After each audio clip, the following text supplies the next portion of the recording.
नमस्कार।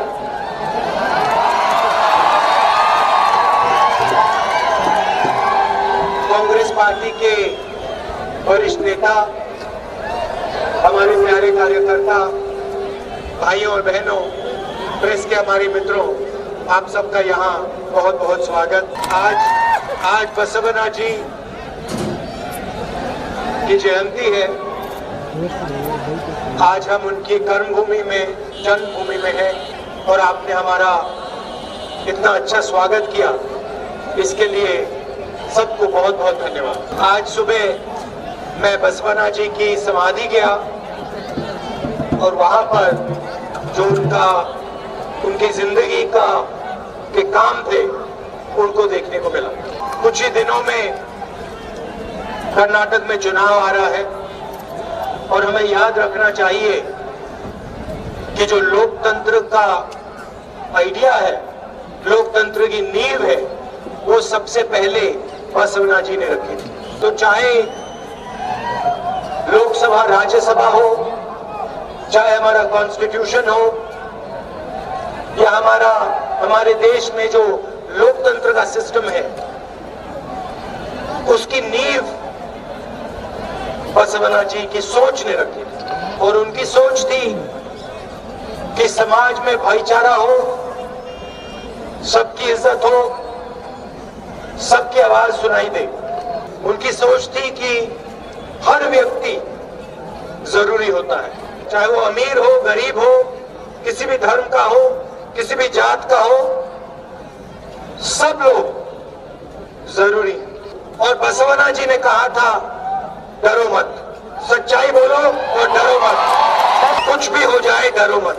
और आज अगर हम देखें तो बीजेपी और आरएसएस की विचारधारा देश में नफरत, हिंसा का माहौल बना रही है। प्रधानमंत्री जी और बीजेपी के नेता बसवा जी की बात करते हैं, मगर फिर बसवा जी ने जो कहा था वो नहीं करते। बसवना जी ने कहा था कि समाज में जो कमजोर लोग हैं उनकी मदद करनी चाहिए। बसवना जी ने ये नहीं कहा था कि अरबपतियों की मदद करो। बसवना जी ने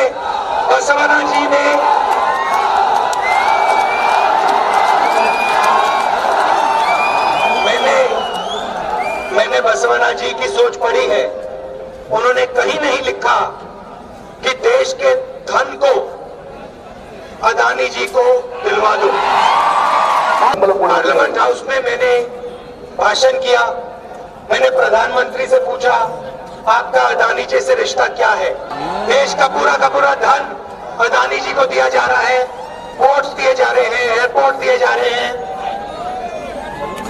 आपका रिश्ता क्या है?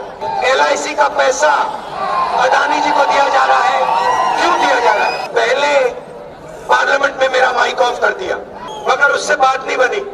मेरे भाषण को मिटा दिया पार्लियामेंट के रिकॉर्ड से, फिर अंत में मुझे लोकसभा से निकाल दिया। अगर ये सोचते हैं कि सच्चाई सिर्फ लोकसभा में बोली जाती है, सच्चाई तो कहीं भी बोली जा सकती है, सच्चाई तो यहाँ भी बोली जा सकती है। तो बसवना जी ने कहा क्या था, मैं आपको बताता हूँ।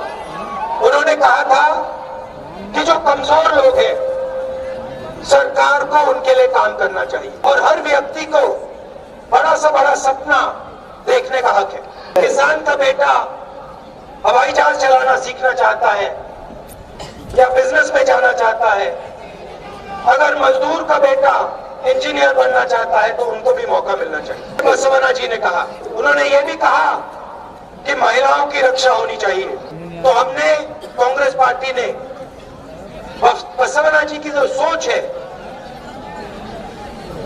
उस पे हमने वायदे किए। बसवना जी ने कहा था कि महिलाओं की रक्षा होनी चाहिए। हमने गृह लक्ष्मी स्कीम दिया। सरकार आने के बाद 2000 रुपए हर महीने हर महिला को कांग्रेस पार्टी देगी। 200 यूनिट बिजली मुफ्त में हर महीने हर परिवार को। अन्नभाग्य स्कीम 10 kg हर महीने चावल हर परिवार के मेंबर को।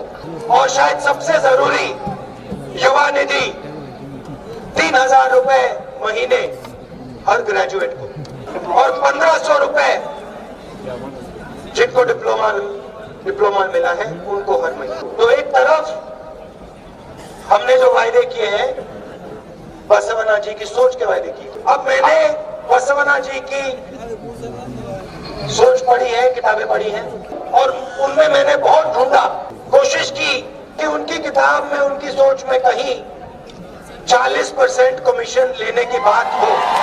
मैंने उनकी सोच में ढूंढने की कोशिश की कि जनता से लूटो, कहीं भी नहीं मिला। बीजेपी की सरकार हिंदुस्तान में सबसे भ्रष्ट सरकार है। 40% कमीशन कम से कम ये लेते हैं। जो भी काम करते हैं 40% कमीशन ये लेते हैं। देखिए यहाँ पे हमारे पुलिस वाले मित्र खड़े हैं, 80 लाख रुपए पुलिस सब इंस्पेक्टर स्कैम में इन्होंने लिया। यहाँ पे इंजीनियर्स खड़े होंगे, आप पे भी इन्होंने स्कैम किया। पहली बार कॉन्ट्रैक्टर्स एसोसिएशन ने प्रधानमंत्री को चिट्ठी लिखी। चिट्ठी में लिखा कि भैया प्रधानमंत्री जी 40% कमीशन कर्नाटक में लिया जा रहा है। प्रधानमंत्री ने चिट्ठी का जवाब नहीं दिया, अभी तक जवाब नहीं दिया, और जवाब कभी नहीं आने वाला चिट्ठी का। और फिर स्टेज पे जाके प्रधानमंत्री कहते हैं मैं भ्रष्टाचार के खिलाफ खड़ा हूँ। जहाँ भी आते हैं मगर स्टेज पे दाएं बाएं नहीं दिखते। प्रधानमंत्री जी अपने स्टेज पे देख लीजिए, दाएं बाएं देख लीजिए, कौन खड़े हैं आपके साथ। इन्हीं लोगों ने 40% कमीशन लिया है। इसी पैसे से पिछली सरकार के एमएलए छीने गए थे। आप याद रखिए, आपने बीजेपी की सरकार नहीं चुनी थी, ये चोरी की सरकार है, 40% कमीशन वाली सरकार है, और इन्होंने एमएलए चुराकर सरकार बनाई। प्रधानमंत्री जी जरा कर्नाटक को बताइए, ये जो एमएलए खरीदे गए, इनको खरीदने का पैसा कहां से आया? गोवा में खरीदे गए, मध्य प्रदेश में खरीदे गए, कर्नाटक में खरीदे गए, नॉर्थ ईस्ट में खरीदे गए, ये पैसा कहां से आता है? भाइयों और बहनों, ये जो आपसे पैसा छीना जाता है, भ्रष्टाचार में लिया जाता है 40% कमीशन वाला, ये इन्हीं पैसों से ये सरकार खरीदते हैं। अब जब कांग्रेस पार्टी की सरकार आएगी, उस सरकार को नहीं खरीद पाएंगे, क्योंकि इसमें 150 सीटें आएंगी। और बीजेपी की जो 40% कमीशन की आदत है ना, उनकी 40 सीटें आने वाली है। अच्छा, आखिरी बात मैं आपसे कहना चाहता हूँ, मेरे ऊपर बहुत सारे केस लगा रखे हैं बीजेपी के लोगों ने। मुझे पार्लियामेंट हाउस से निकाल दिया, घर ले लिया, बिल्कुल। देखिए बात देखिए, उन्होंने घर छीन लिया मेरा, और हजारों लोगों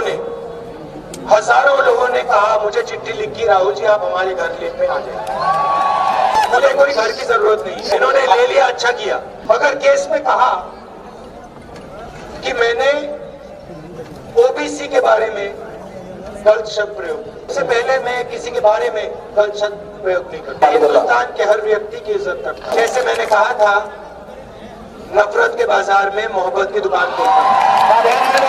अगर नरेंद्र मोदी जी ने ओबीसी की बात उठाई, तो फिर मैं 2-3 चीजें कहना चाहता हूँ। सबसे पहले, अगर हम देश की जनता को भागीदारी देना चाहते हैं, अगर हम देश का धन बांटना चाहते हैं, तो हमें ये तो मालूम होना पड़ेगा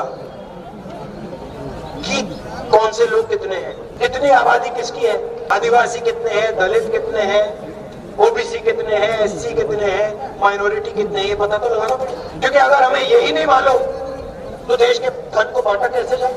जब यूपीए की सरकार थी, हमने कास्ट सेंसस किया था, उसमें हमने सबसे पूछा था आपकी जात क्या है। नरेंद्र मोदी जी एक काम कीजिए, उस सेंसस के डेटा को पब्लिक कर दीजिए, दूध का दूध पानी का पानी हो जाए। ओबीसी कितने हैं, कौन है, दलित कितने हैं, आदिवासी कितने हैं, माइनॉरिटीज कितने हैं, जनरल कितने, सब पता लग जाएगा।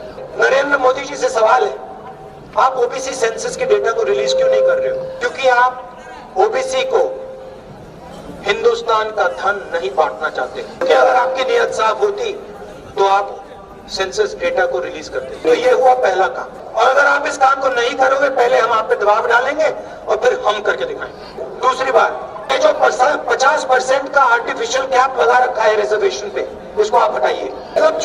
मतलब जो 50% का कैप लगा रखा है, उसको आप पहले हटाइए। और जिसकी आबादी उतनी भागीदारी होनी चाहिए। अब हिंदुस्तान के धन को, हिंदुस्तान के पावर को सही तरीके से बांटना चाहिए, चाहे वो कोई भी हो। तो नरेंद्र मोदी जी, अगर आप ओबीसी मत की बात करते हैं तो इन चीजों को आप करिए। आखिरी बात मैं कहना चाहता हूँ, कन्याकुमारी से कश्मीर तक हम पैदल चले। क्यों चले? हिंदुस्तान में, हिंदुस्तान को जोड़ने के लिए, नफरत मिटाने के लिए। और बीजेपी और आरएसएस की जो विचारधारा है, तो मेन